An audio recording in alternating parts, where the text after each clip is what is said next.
Olá, queridos! Estamos aqui em mais um vídeo introdutório para a nossa leitura anual da Bíblia. Nós estamos nesse desafio. Se você está assistindo esse vídeo, está atrasado ou nem começou, esquecendo as coisas que para trás ficam, vamos prosseguir para o alvo. Eu encorajo você, então, a começar conosco a leitura de primeiro livro dos Reis, depois do segundo livro dos Reis, e esse livro também é introdutório ao primeiro livro das Crônicas de Israel, igualmente o segundo livro. Esses 4 livros, eles têm a mesma temática e eles registram o mesmo momento histórico da história de Israel. Por isso, essa nossa abordagem, essa nossa introdução é única. Primeiro livro dos Reis conta a história de Salomão e depois dá prosseguimento ao que ocorre depois da morte de Salomão, assim como o segundo livro dos Reis de Israel.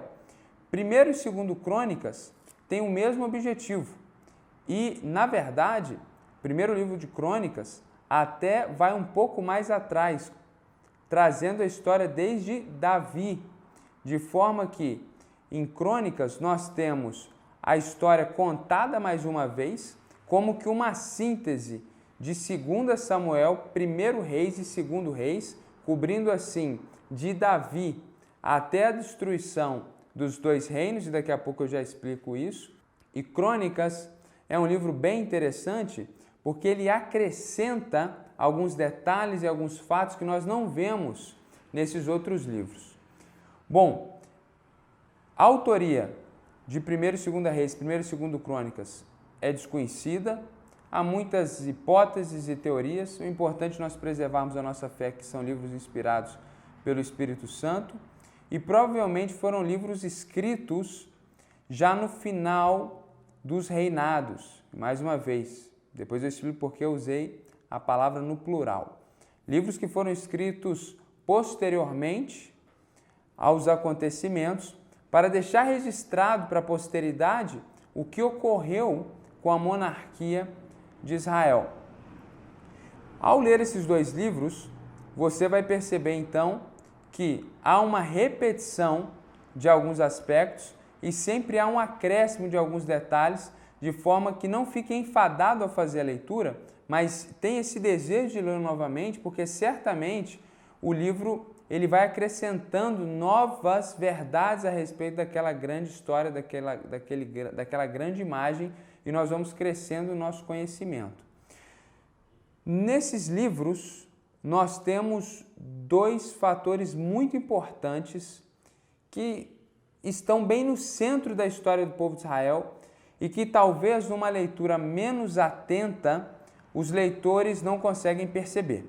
Então eu quero colocar isso aqui para você de uma forma mais simples, de uma forma resumida, para te auxiliar nesse processo. Quando você estiver fazendo a leitura, você se lembra desse vídeo e tem um conhecimento, uma compreensão facilitada.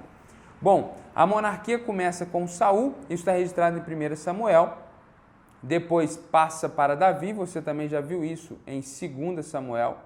Agora, nós temos a história daquele que vai suceder Davi, que é o rei Salomão. O reinado de Salomão foi um reinado politicamente e economicamente efetivo, próspero. Israel, nas páginas do Antigo Testamento, em nenhum momento tem uma extensão territorial tão ampla em qualquer outro momento do que nesse momento com o reinado de Salomão. Um rei que, com alianças políticas, evitou a guerra e levou a nação à prosperidade. Não só na sua extensão geográfica, mas na sua prosperidade econômica. Após a morte de Salomão, nós temos o primeiro grande episódio dessas histórias que eu acabei de dizer para você. Nós temos a divisão do reino. O filho de Salomão, chamado Roboão, ele tem o objetivo de suceder o seu pai. E ele tem esse direito, porque Deus tinha feito aliança com a dinastia de Davi, com os descendentes de Davi. E o que ocorre? Infelizmente, grande parte da liderança de Israel não quer seguir Roboão. Eles têm um problema relacionado à cobrança de impostos, problemas fiscais. o novo rei não quer atender às demandas daquelas lideranças e ele então tem uma grande dificuldade, de forma que nós temos uma ruptura no reino de Israel, de forma que aqueles que eram da tribo de Davi, de Salomão, de Roboão, a tribo de Judá, esses continuam seguindo a liderança davídica, seguindo Roboão e os seus descendentes. Juntamente com a tribo de Judá está a tribo de Benjamim. Então essas duas tribos se unem, formando um reino que ficou conhecido posteriormente como Reino de Judá, cuja capital era Jerusalém. Esse é o reino que está de acordo com a vontade de Deus, é o reino que está seguindo a liderança davídica como Deus propôs. No entanto, as outras 10 tribos que formavam a nação de Israel se rebelam e começam a seguir uma figura militar, um líder militar chamado Jeroboão. E como eles são a maioria, são 10 tribos seguindo Jeroboão, eles perdem a capital, que era Jerusalém, que fica com o reino de Judá, mas ficam com o nome de Israel. Então, a partir da morte de Salomão, nós temos uma divisão do reino de Israel em 2 reinos. Primeiro é o reino de Judá, cuja capital era Jerusalém, que se encontrava no sul da Palestina. E ao norte da Palestina, nós temos o reino de Israel, cuja capital a gente pode colocar aqui como Samaria, mas é algo um pouco mais complexo que ao ler você vai compreender, porque você tem alguns centros de adoração religiosos e também alguns centros políticos, mas historicamente a gente pode falar que a capital é Samaria. E a história que segue nesses livros que nós vamos ler a partir de agora é justamente a história de 2 reinos. Aqui aparecem figuras importantes do movimento profético do povo de Deus, Elias, Eliseu e outros profetas de menor influência. E é muito interessante perceber que eles profetizam, ora em um reino, ora no outro. Alguns desses profetas estão focados em determinado reino. E é muito importante que você compreenda que a partir de agora, quando o texto fala de Israel, ele não está falando de toda a nação de Israel. Muitas vezes está falando somente do reino do norte, cuja capital era Samaria. E quando ele fala do reino de Judá e de Judá, ele não está falando de toda a Canaã, mas está falando daquele reino que está localizado no sul. Compreender e ver na sua leitura essa divisão é muito importante e fundamental. E esses livros terminam contando a história de como esses 2 reinos foram destruídos. Na verdade, o reino do norte, cuja capital era Samaria, ele foi literalmente destruído pelo Império Assírio, não o Império Sírio, que subsiste até hoje como nação moderna, mas o Império Assírio, que nasce da onde hoje nós temos o Iraque, a antiga Mesopotâmia, e esse império domina grande parte do mundo conhecido na época, inclusive o reino do norte, o reino de Israel.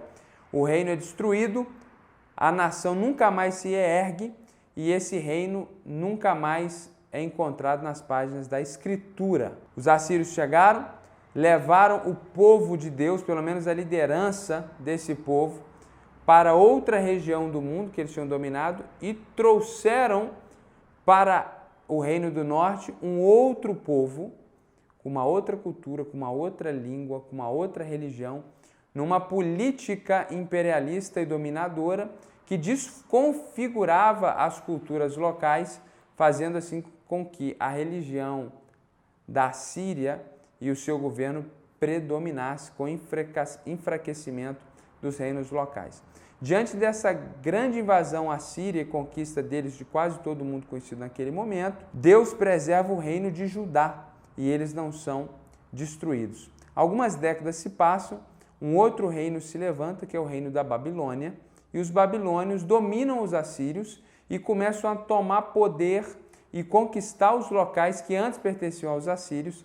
E quando eles chegam no reino de Judá, esse é o momento em que nós vamos ver a queda de Jerusalém, a destruição do templo pela primeira vez o templo que fora construído por Salomão, onde Deus se manifestava, e vemos os babilônios levando os líderes de Judá cativos para a Babilônia, onde eles foram instruídos nas ciências dos babilônios. É aqui que entra o jovem Ezequiel, o jovem Daniel, livros proféticos que aparecem um pouco mais na frente no Antigo Testamento. E ali eles permanecem por 70 anos, até que Deus levanta um outro reino, que é o reino persa, que vai conquistar o império da Babilônia e, por uma graça e obra e um milagre de Deus, Ciro, rei da Pérsia, ele agora dá uma ordem e um decreto para que esses judeus, que eram da tribo de Judá, aqui nós encontramos o significado e origem desse termo, que estavam na Babilônia, pudessem regressar para a sua terra, para a Palestina, para Jerusalém. E é quando nós encontramos os livros de Esdras, Neemias, nesse mesmo contexto também o livro bíblico de Esther. Compreender isso é muito importante, porque todos os demais livros, tirando os livros de sabedoria e de poesia que nós vamos encontrar no Antigo Testamento, para que nós possamos entender o seu contexto histórico, nós precisamos entender esse contexto que nós estamos explicando agora. Então, nos próximos vídeos, quando nós formos falar dos profetas, é muito interessante que essa divisão dos reinos e a destruição desses reinos, o cativeiro na Babilônia de 70 anos, eles são fundamentais para que nós possamos compreender o discurso dos profetas que está por vir. É por isso que há muita má interpretação dos livros proféticos do Antigo Testamento, porque as pessoas não respeitam esse contexto histórico, leem o texto e acreditam que muitas das profecias ainda vão se cumprir, mas na verdade elas já se cumpriram. Então eu quero encorajar você a fazer a leitura de 1º e 2º Reis, igualmente os livros de Crônicas, como dois livros. 1º e 2º Reis, uma unidade única, assim como era no original, um livro único nos primeiros manuscritos, depois ele foi dividido.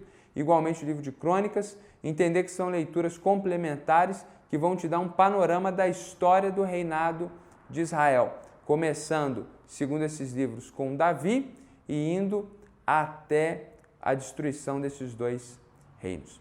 Boa leitura para você, que Deus te abençoe, até o próximo vídeo.